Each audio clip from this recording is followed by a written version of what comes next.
Chapter 6, Lesson 6, Work to Learn, Don't Work for Money. Job security meant everything to my educated dad. Learning meant everything to my rich dad. A few years ago, I granted an interview with a newspaper in Singapore. The young female reporter was on time, and the interview got underway immediately. We sat in the lobby of a luxurious hotel, sipping coffee and discussing the purpose of my visit to Singapore. I was to share the platform with Zig Ziglar. He was speaking on motivation, and I was speaking on the secrets of the rich. "Someday, I would like to be a best-selling author like you," she said. I had seen some of the articles she had written for the paper, and I was impressed. She had a tough, clear style of writing. Her articles held a reader's interest. "You have a great style," I said in reply. "What holds you back from achieving your dream?" "My work does not seem to go anywhere," she said quietly. "Everyone says that my novels are excellent, but nothing happens.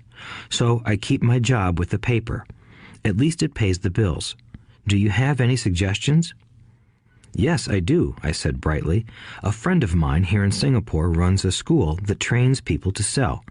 He runs sales training courses for many of the top corporations here in Singapore, and I think attending one of his courses would greatly enhance your career." She stiffened. "Are you saying I should go to school to learn to sell?" I nodded. "You aren't serious, are you?" Again, I nodded. "What is wrong with that?" I was now backpedaling.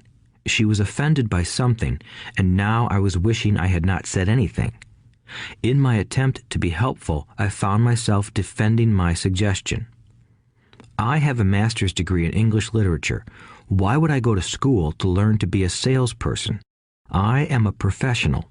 I went to school to be trained in a profession so I would not have to be a salesperson. I hate salespeople. All they want is money. So tell me why I should study sales." She was packing her briefcase. The interview was over. On the coffee table sat a copy of an earlier best-selling book I wrote. I picked it up as well as the notes she had jotted down on her legal pad. "Do you see this?" I said, pointing to her notes. She looked down at her notes. "What?" she said, confused. Again, I pointed deliberately to her notes. On her pad she had written, "Robert Kiyosaki, best-selling author." "It says best-selling author, not best-writing author," I said quietly. Her eyes widened. "I am a terrible writer," I said. "You are a great writer. I went to sales school. You have a master's degree. Put them together, and you get a best-selling author and a best-writing author." Anger flared from her eyes. "I'll never stoop so low as to learn how to sell. People like you have no business writing. I'm a professionally trained writer, and you are a salesman. It is not fair," she fumed. She put the rest of her notes away and hurried out through the large glass doors into the humid Singapore morning. At least she gave me a fair and favorable write-up the next morning. The world is filled with smart, talented, educated, and gifted people. We meet them every day. They are all around us. A few days ago, my car was not running well. I pulled into a garage, and the young mechanic had it fixed in just a few minutes. He knew what was wrong by simply listening to the engine. I was amazed. I am constantly shocked at how little talented people earn. I have met brilliant, highly educated people who earn less than $20,000 a year. A business consultant who specializes in the medical trade was telling me how many doctors, dentists, and chiropractors struggle financially. All this time, I thought that when they graduated, the dollars would pour in. It was this business consultant who gave me the phrase, "They are one skill away from great wealth." What this phrase means is that most people need only to learn and master one more skill, and their income would jump exponentially. I have mentioned before that financial intelligence is a synergy of accounting, investing, marketing, and law. Combine those 4 technical skills, and making money with money is easier than most people would believe. When it comes to money, the only skill most people know is to work hard. The classic example of a synergy of skills was that young writer for the newspaper. If she diligently learned the skills of sales and marketing, her income would jump dramatically. If I were her, I would take some courses in advertising copywriting as well as sales. Then, instead of working at the newspaper, I would seek a job at an advertising agency.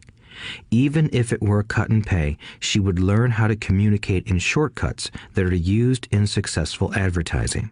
She also would spend time learning public relations, an important skill. She would learn how to get millions in free publicity. Then, at night and on weekends, she could be writing her great novel. When it was finished, she would be better able to sell her book. Then, in a short while, she could be a best-selling author. When I came out with my first book, If You Want to Be Rich and Happy, Don't Go to School, a publisher suggested I change the title to The Economics of Education. I told the publisher that, with a title like that, I would sell 2 books, one to my family and one to my best friend. The problem is that they would expect it for free. The obnoxious title, If You Want to Be Rich and Happy, Don't Go to School, was chosen because we knew it would get tons of publicity. I am pro-education and believe in education reform. If I were not pro-education, why would I continue to press for changing our antiquated educational system? So I chose a title that would get me on more TV and radio shows simply because I was willing to be controversial. Many people thought I was a fruitcake, but the book sold and sold. When I graduated from the U.S. Merchant Marine Academy in 1969, my educated dad was happy. Standard Oil of California had hired me for its oil tanker fleet as a third mate. The pay was low compared with my classmates, but it was okay for a first real job after college. My starting pay was about $42,000 a year, including overtime, and I only had to work for 7 months. I had 5 months of vacation. If I had wanted to, I could have taken the run to Vietnam with a subsidiary shipping company and easily doubled my pay instead of taking 5 months of vacation. I had a great career ahead of me, yet I resigned after 6 months with the company and joined the Marine Corps to learn how to fly. My educated dad was devastated. Rich Dad congratulated me. In school and in the workplace, the popular opinion is the idea of specialization. That is, in order to make more money or get promoted, you need to specialize. That is why medical doctors immediately begin to seek a specialty such as orthopedics or pediatrics. The same is true for accountants, architects, lawyers, pilots, and others. My educated dad believed in the same dogma. That is why he was thrilled when he eventually achieved his doctorate. He often admitted that schools reward people who study more and more about less and less. Rich Dad encouraged me to do exactly the opposite. You want to know a little about a lot, was his suggestion. That is why for years I worked in different areas of his companies. For a while, I worked in his accounting department. Although I would probably never have been an accountant, he wanted me to learn via osmosis. Rich Dad knew I would pick up jargon and a sense of what is important and what is not. I also worked as a busboy and construction worker as well as in sales, reservations, and marketing. He was grooming Mike and me. That is why he insisted we sit in on the meetings with his bankers, lawyers, accountants, and brokers. He wanted us to know a little about every aspect of his empire. When I quit my high-paying job with Standard Oil, my educated dad had a heart-to-heart talk with me. He was bewildered. He could not understand my decision to resign from a career that offered high pay, great benefits, lots of time off, and opportunity for promotion. When he asked me one evening, "Why did you quit?" I could not explain it to him, though I tried hard to. My logic did not fit his logic. The big problem was that my logic was my rich dad's logic. Job security meant everything to my educated dad. Learning meant everything to my rich dad. Educated dad thought I went to school to learn to be a ship's officer. Rich dad knew that I went to school to study international trade. So as a student, I made cargo runs, navigating large freighters, oil tankers, and passenger ships to the Far East and the South Pacific. Rich dad emphasized that I should stay in the Pacific instead of taking ships to Europe because he knew that the emerging nations were in Asia, not Europe. While most of my classmates, including Mike, were partying at their fraternity houses, I was studying trade, people, business styles, and cultures in Japan, Taiwan, Thailand, Singapore, Hong Kong, Vietnam, Korea, Tahiti, Samoa, and the Philippines. I was partying also, but it was not in any frat house. I grew up rapidly. Educated dad just could not understand why I decided to quit and join the Marine Corps. I told him I wanted to learn to fly, but really I wanted to learn to lead troops. Rich dad explained to me that the hardest part of running a company is managing people. He had spent 3 years in the Army. My educated dad was draft exempt. Rich dad valued learning to lead men into dangerous situations. Leadership is what you need to learn next, he said. If you are not a good leader, you'll get shot in the back, just like they do in business. Returning from Vietnam in 1973, I resigned my commission, even though I loved flying. I found a job with Xerox Corporation. I joined it for one reason, and it was not for the benefits. I was a shy person, and the thought of selling was the most frightening subject in the world. Xerox has one of the best sales trainings programs in America. Rich dad was proud of me. My educated dad was ashamed. Being an intellectual, he thought that salespeople were below him. I worked with Xerox for 4 years until I overcame my fear of knocking on doors and being rejected. Once I could consistently be in the top 5 in sales, I again resigned and moved on, leaving behind another great career with an excellent company. In 1977, I formed my first company. Rich dad had groomed Mike and me to take over companies, so I now had to learn to form them and put them together. My first product, the nylon and Velcro wallet, was manufactured in the Far East and shipped to a warehouse in New York, near where I had gone to school. My formal education was complete, and it was time to test my wings. If I failed, I would go broke. Rich dad thought it best to go broke before 30. You still have time to recover, was his advice. On the eve of my 30th birthday, my first shipment left Korea for New York. Today, I still do business internationally, and as my rich dad encouraged me to do, I keep seeking the emerging nations. Today, my investment company invests in South American countries and Asian countries, as well as in Norway and Russia. There is an old cliche that goes, "Job is an acronym for just over broke." Unfortunately, I would say that applies to millions of people. Because school does not think financial intelligence is an intelligence, most workers live within their means. They work and they pay bills. There is another horrible management theory that goes, workers work hard enough to not be fired, and owners pay just enough so that workers won't quit. And if you look at the pay scales of most companies, again, I would say there is a degree of truth to that statement.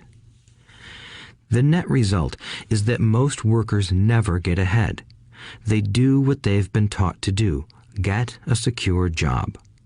Most workers focus on working for pay and benefits that reward them in the short term, but are often disastrous in the long run. Instead, I recommend to young people to seek work for what they will learn more than what they will earn. Look down the road at what skills they want to acquire before choosing a specific profession and before getting trapped in the rat race. Once people are trapped in the lifelong process of bill paying, they become like those little hamsters running around in those metal wheels. Their little furry legs are spinning furiously, the wheel is turning furiously, but come tomorrow morning, they'll still be in the same cage. Great job. In the movie Jerry Maguire, starring Tom Cruise, there are many great one-liners. Probably the most memorable is, "Show me the money." But there is one line I thought most truthful. It comes from the scene where Tom Cruise is leaving the firm. He has just been fired, and he is asking the entire company, "Who wants to come with me?"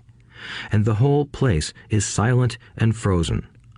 Only one woman speaks up and says, "I'd like to, but I'm due for a promotion in 3 months." That statement is probably the most truthful statement in the whole movie. It is the type of statement that people use to keep themselves busy, working away to pay bills. I know my educated dad looked forward to his pay raise every year, and every year he was disappointed. So he would go back to school to earn more qualifications so he could get another raise. Then, once again, there would be another disappointment. The question I often ask people is, where is this daily activity taking you? Just like the little hamster, I wonder if people look at where their hard work is taking them. What does the future hold? In his book, The Retirement Myth, Craig S. Carpel writes, "I visited the headquarters of a major national pension consulting firm and met with a managing director who specializes in designing lush retirement plans for top management. When I asked her what people who don't have corner offices will be able to expect in the way of pension income, she said with a confident smile, 'The silver bullet.'" "What," I asked, "is the silver bullet?" She shrugged and said, "If baby boomers discover they don't have enough money to live on when they're older, they can always blow their brains out."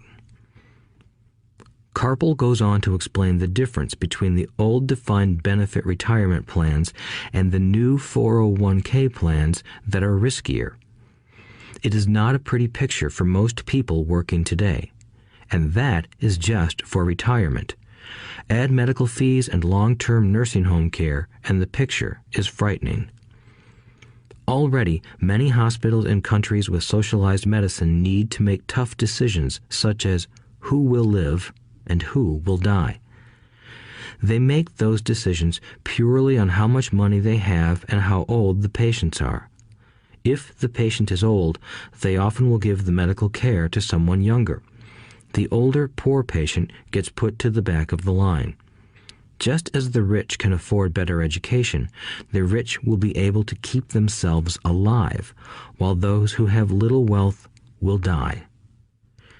So I wonder, are workers looking into the future or just until their next paycheck, never questioning where they are headed? When I speak to adults who want to earn more money, I always recommend the same thing. I suggest taking a long view of their life.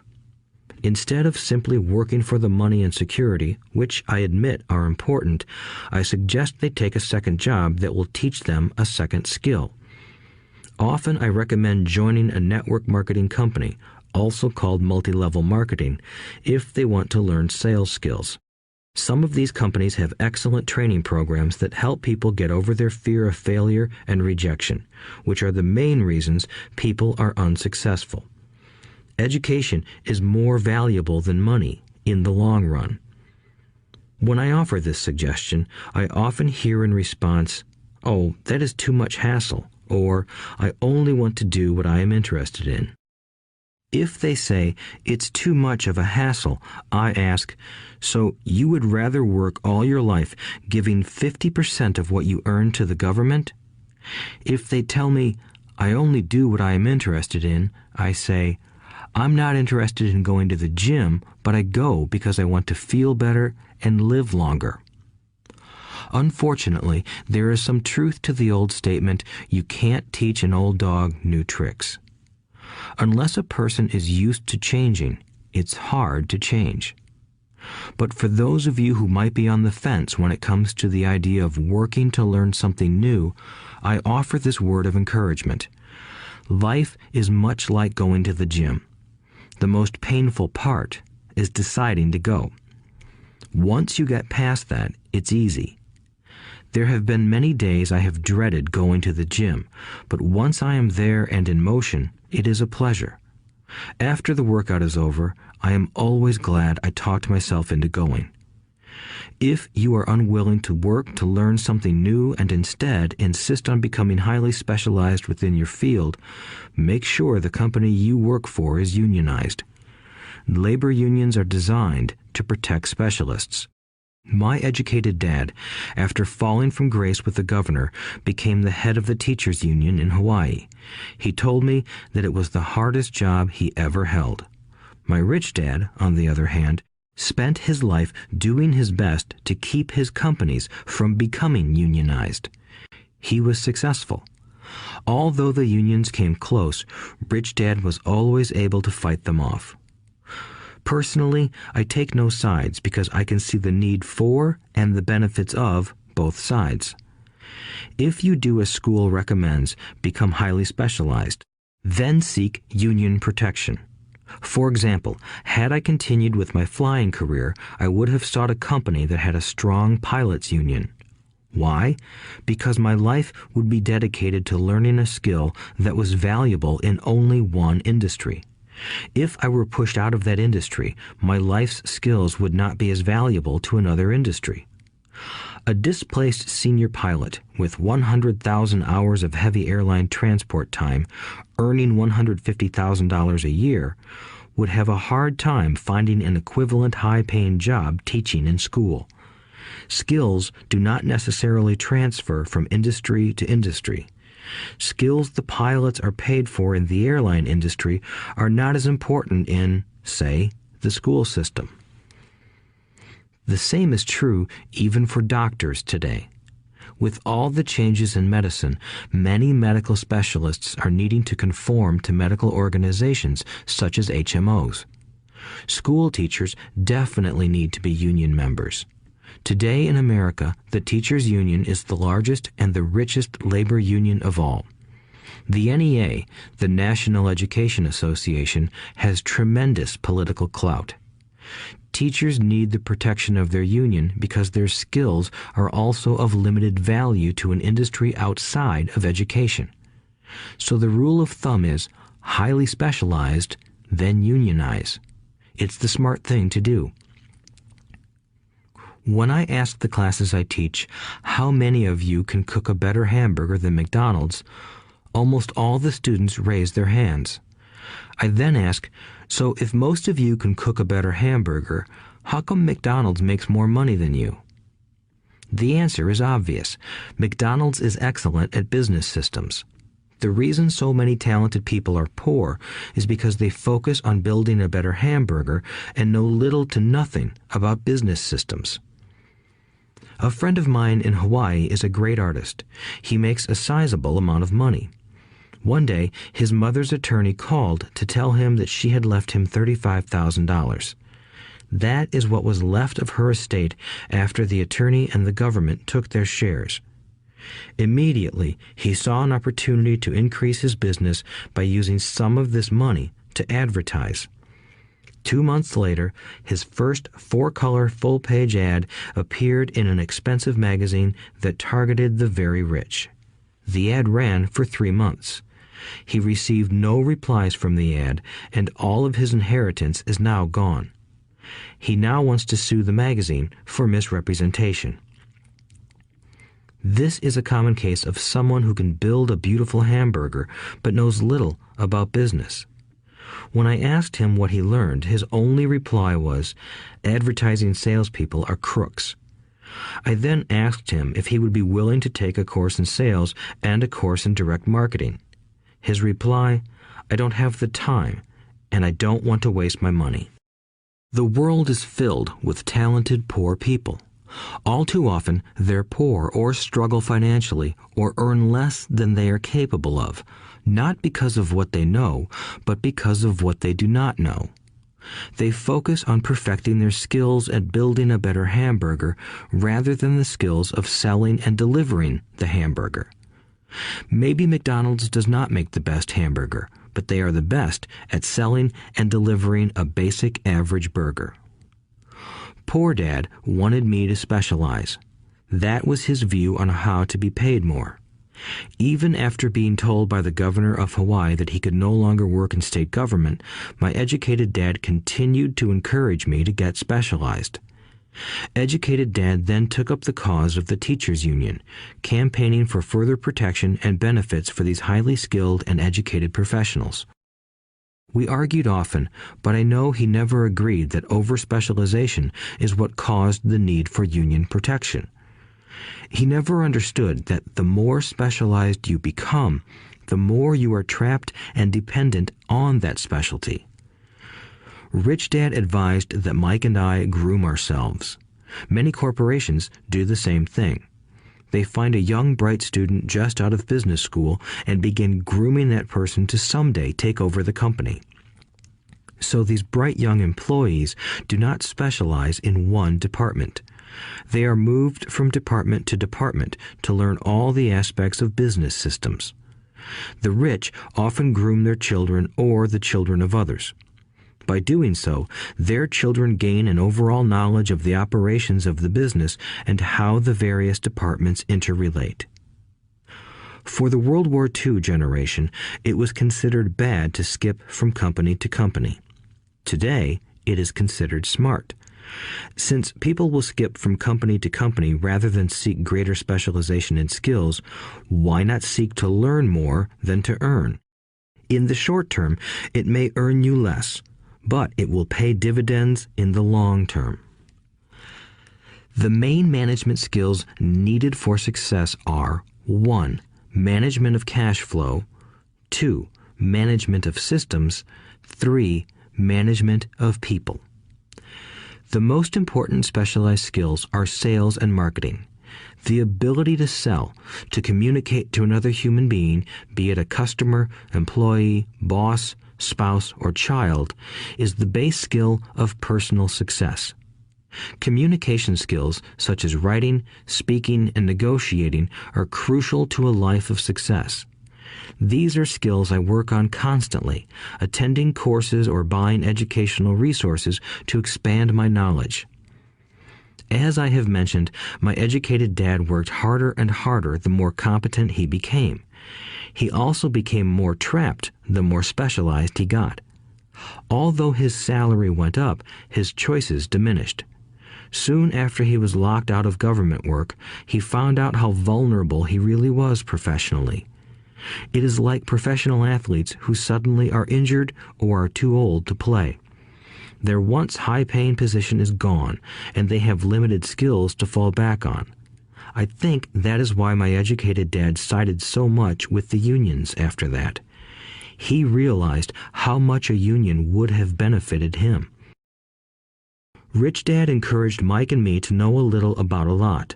He encouraged us to work with people smarter than we were and to bring smart people together to work as a team. Today, it would be called a synergy of professional specialties. Today, I meet ex-school teachers earning hundreds of thousands of dollars a year. They earn that much because they have specialized skills in their field as well as other skills. They can teach as well as sell and market. I know of no other skills to be more important than selling and marketing. The skills of selling and marketing are difficult for most people, primarily due to their fear of rejection. The better you are at communicating, negotiating, and handling your fear of rejection, the easier life is. Just as I advised that newspaper writer who wanted to become a best-selling author, I advise anyone else today. Being technically specialized has its strengths as well as its weaknesses. I have friends who are geniuses, but they cannot communicate effectively with other human beings, and, as a result, their earnings are pitiful. I advise them to just spend a year learning to sell. Even if they earn nothing, their communication skills will improve, and that is priceless.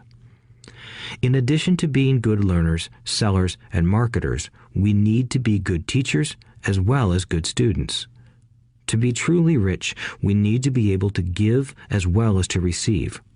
In cases of financial or professional struggle, there is often a lack of giving and receiving. I know many people who are poor because they are neither good students nor good teachers.